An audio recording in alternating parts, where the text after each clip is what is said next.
To Joe Salmonese, who's doing an outstanding job on behalf of HRC. To my great friend and supporter, Terry Bean, co-founder of HRC.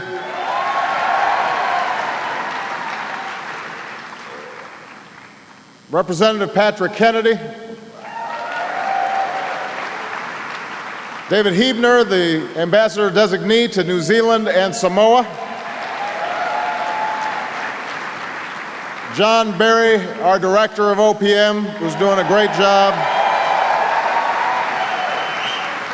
Nancy Sutley, Chairman of Council on Environmental Quality. Fred Hochberg, Chairman of Export-Import Bank. And my dear friend, Tipper Gore, who's in the house.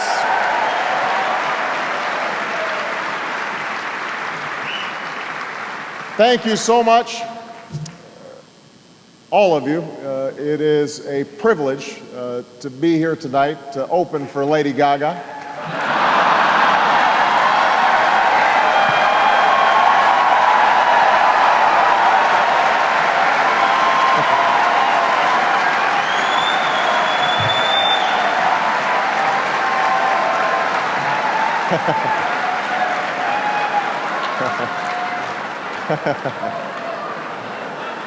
I've made it.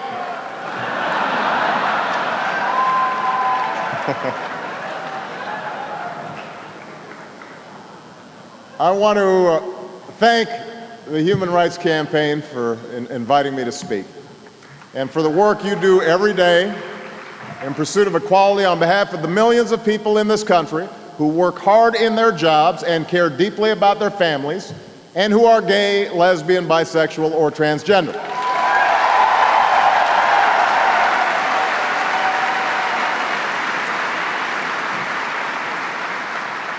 For nearly 30 years, you've advocated on behalf of those without a voice. And that's not easy. For despite the real gains that we've made, there's still laws to change, and there's still hearts to open. There are still fellow citizens, perhaps neighbors, even loved ones, good and decent people who hold fast to outworn arguments and old attitudes, who fail to see your families like their families, who would deny you the rights most Americans take for granted. And that's painful, and it's heartbreaking. And yet, you continue leading by the force of the arguments you make and by the power of the example that you set in your own lives, as parents and friends, as PTA members and church members, as advocates and leaders in your communities, and you're making a difference. That's the story of the movement for fairness and equality. And not just for those who are gay, but for all those in our history who've been denied the rights and responsibilities of citizenship.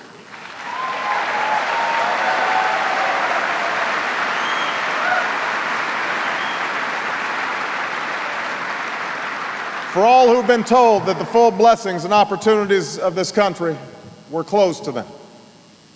It's the story of progress sought by those with little influence or power, by men and women who brought about change through quiet, personal acts of compassion and defiance wherever and whenever they could. It's the story of the Stonewall protests, when a group of citizens with few options and fewer supporters stood up against discrimination and helped to inspire a movement. It's the story of an epidemic that decimated a community, and the gay men and women who came to support one another and save one another, who continue to fight this scourge, who have demonstrated before the world that different kinds of families can show the same compassion in a time of need. And it's the story of the Human Rights Campaign and the fights you fought for nearly 30 years, helping to elect candidates who share your values, standing against those who would enshrine discrimination into our Constitution, advocating on behalf of those living with HIV/AIDS, and fighting for progress in our capital and across America. Now, this story, this fight, continues now, and I'm here with a simple message. I'm here with you in that fight.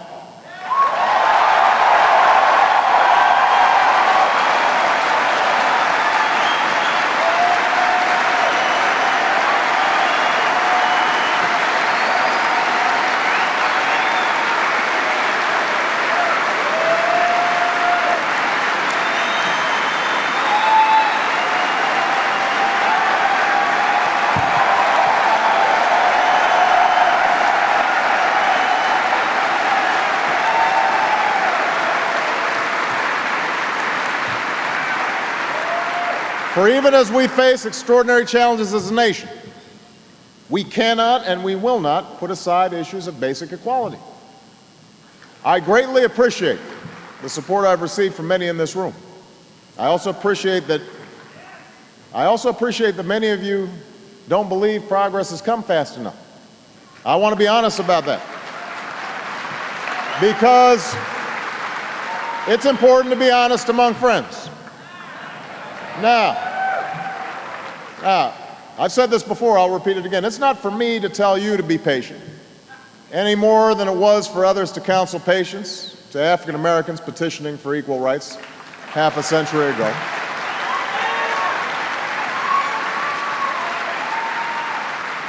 But I will say this, we have made progress and we will make more.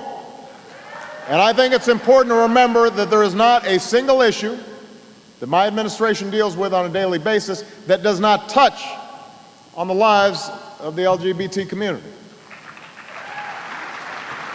We all have a stake in reviving this economy. We all have a stake in putting people back to work. We all have a stake in improving our schools and achieving quality, affordable health care. We all have a stake in meeting the difficult challenges we face in Iraq and Afghanistan. For while some may wish to define you solely by your sexual orientation or gender identity alone, you know and I know that none of us wants to be defined by just one part of what makes us whole. You're also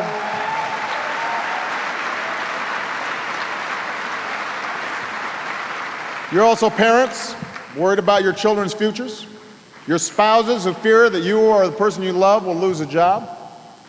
Your workers worried about the rising cost of health insurance. Your soldiers, you are neighbors, you are friends, and most importantly, you are Americans who care deeply about this country and its future.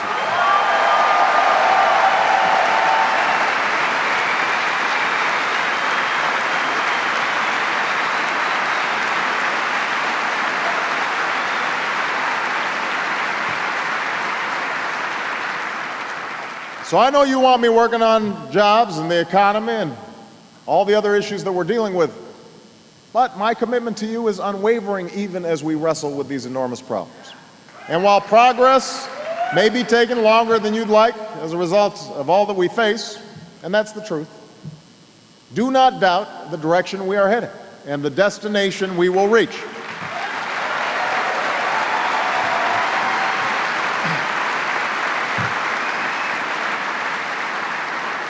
My expectation is that when you look back on these years, you will see a time in which we put a stop to discrimination against gays and lesbians, whether in the office or on the battlefield.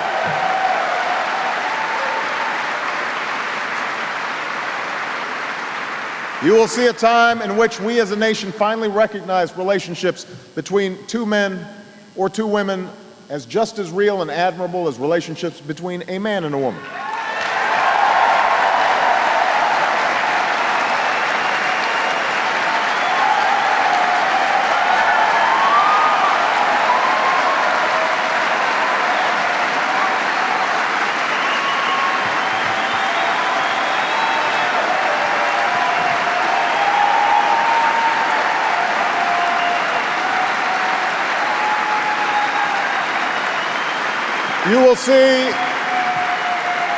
You will see a nation that's valuing and cherishing these families as we build a more perfect union.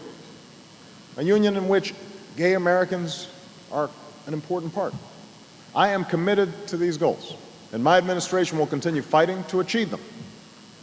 Now, there's no more poignant or painful reminder of how important it is that we do so than the loss experienced by Dennis and Judy Shepard. whose son Matthew was stolen in a terrible act of violence 11 years ago.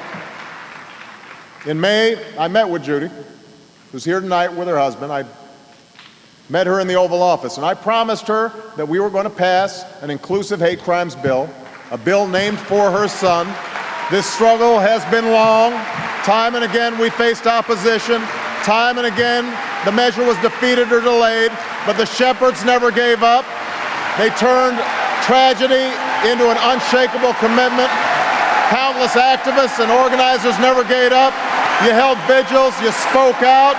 Year after year, Congress after Congress, the House passed the bill again this week, and I can announce that after more than a decade, this bill is set to pass, and I will sign it into law.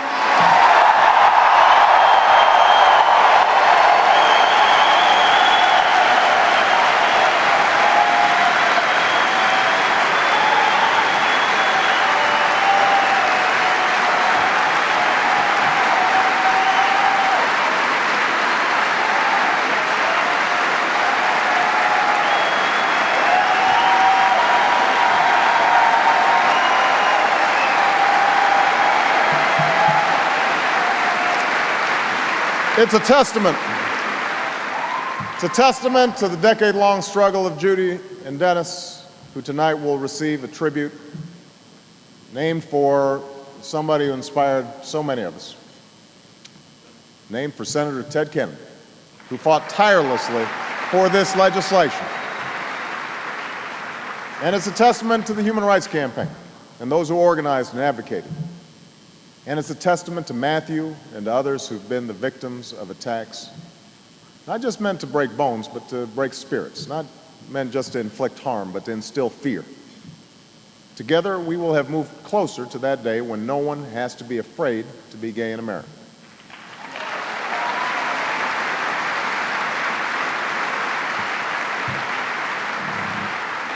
When no one has to fear walking down the street holding the hand of the person they love. But we know there's far more work to do. We're pushing hard to pass an inclusive employee non-discrimination bill.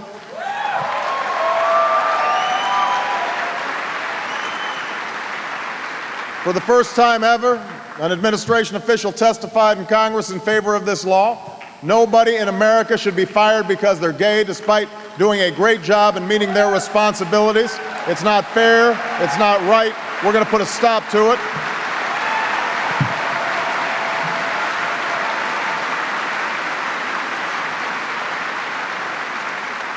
And it's for this reason that if any of my nominees are attacked, not for what they believe, but for who they are, I will not waver in my support, because I will not waver in my commitment to ending discrimination in all its forms.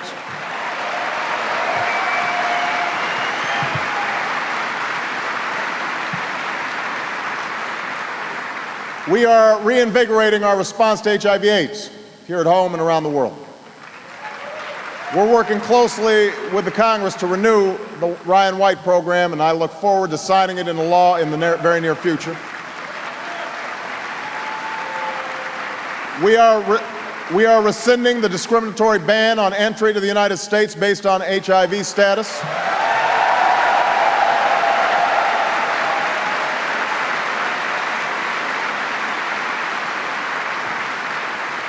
The regulatory process to enact this important change is already underway.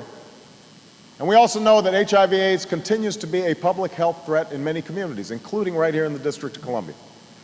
Jeffrey Crowley, the director of the Office of National AIDS Policy, recently held a forum in Washington, D.C., and is holding forums across the country to seek input as we craft a national strategy to address this crisis. We are moving ahead on Don't Ask, Don't Tell.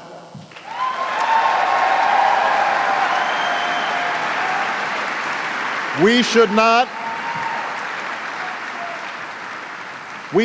be punishing patriotic Americans who have stepped forward to serve this country. We should be celebrating their willingness to show such courage and selflessness on behalf of their fellow citizens, especially when we're fighting two wars.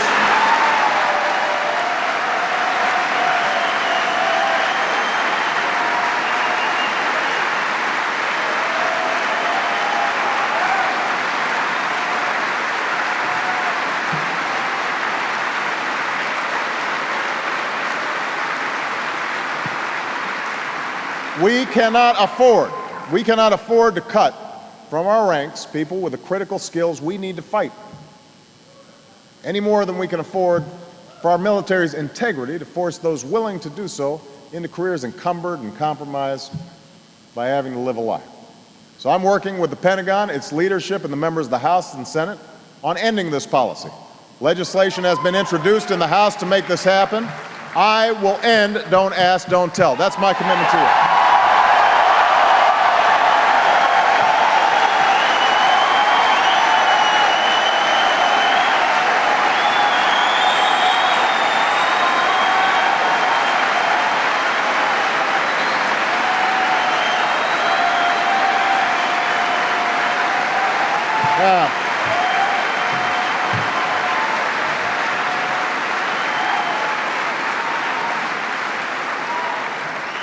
It is no secret that issues of great concern to gays and lesbians are ones that raise a great deal of emotion in this country, and it's no secret that progress has been incredibly difficult. We can see that with the time and dedication it took to pass hate crimes legislation. But these issues also go to the heart of who we are as a people. Are we a nation that can transcend old attitudes and worn divides? Can we embrace our differences and look to the hopes and dreams that we share? Will we uphold the ideals on which this nation was founded, that all of us are equal, that all of us deserve the same opportunity to live our lives freely and pursue our chance at happiness? I believe we can. I believe we will. And that's why I support ensuring that committed gay couples have the same rights and responsibilities afforded to any married couple in this country. I believe strongly in stopping laws designed to take rights away and passing laws that extend equal rights to gay couples. I've required all agencies in the federal government to extend as many federal benefits as possible to LGBT families as the current law allows, and I've called on Congress to repeal the so-called Defense of Marriage Act and to pass the Domestic Partners Benefit and Obligations Act.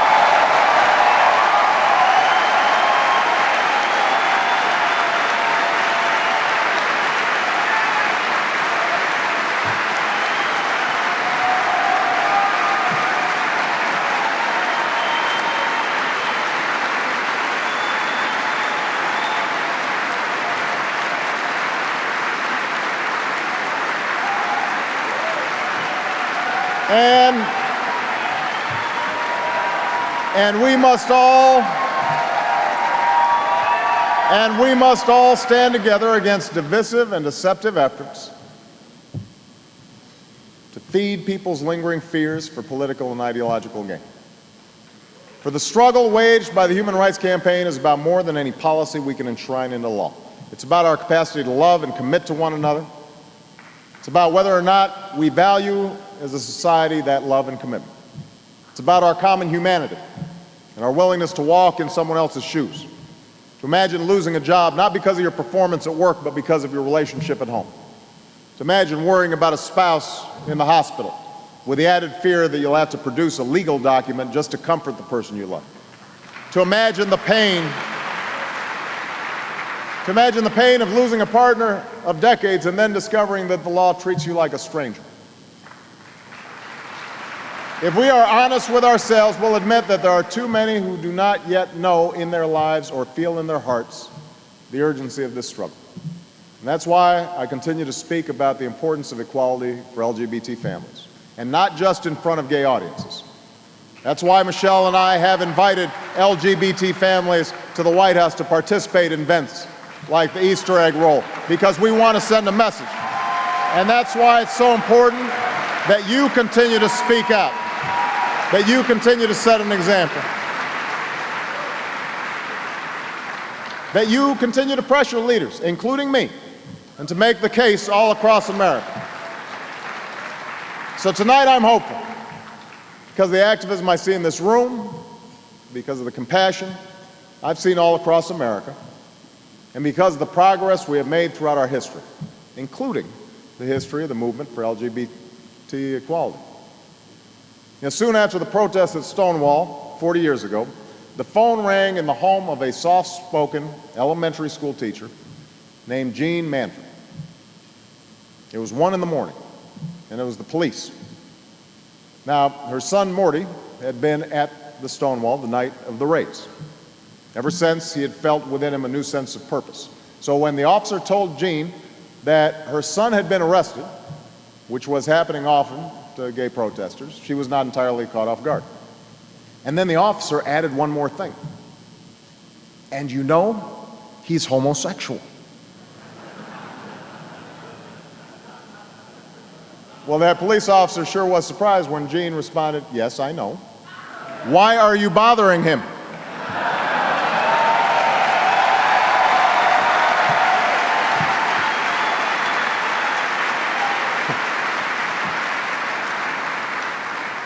And not long after, Jean would be marching side by side with her son through the streets of New York. She carried a sign that stated her support. People cheered. Young men and women ran up to her, kissed her, and asked her to talk to their parents. And this gave Jean and Morty an idea.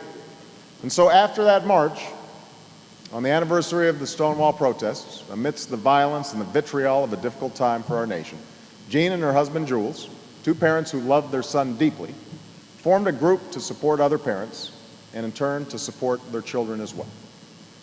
At the first meeting Jean held in 1973, about 20 people showed up. But slowly, interest grew.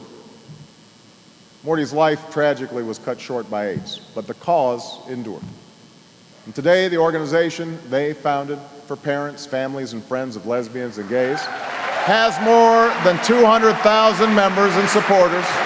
It's made a difference for countless families across America.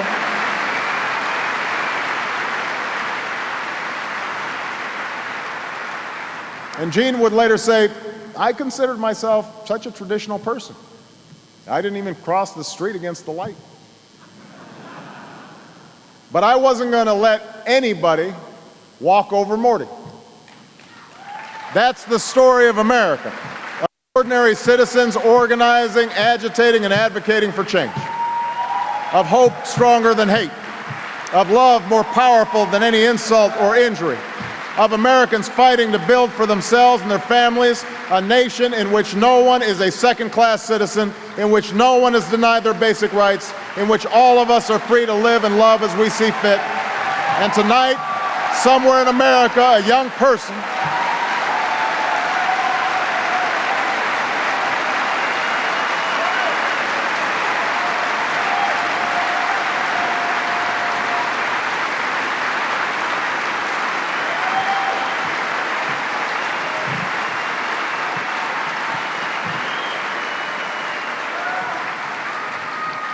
Tonight, somewhere in America, a young person, let's say a young man, will struggle to fall to sleep, wrestling alone with a secret he's held as long as he can remember.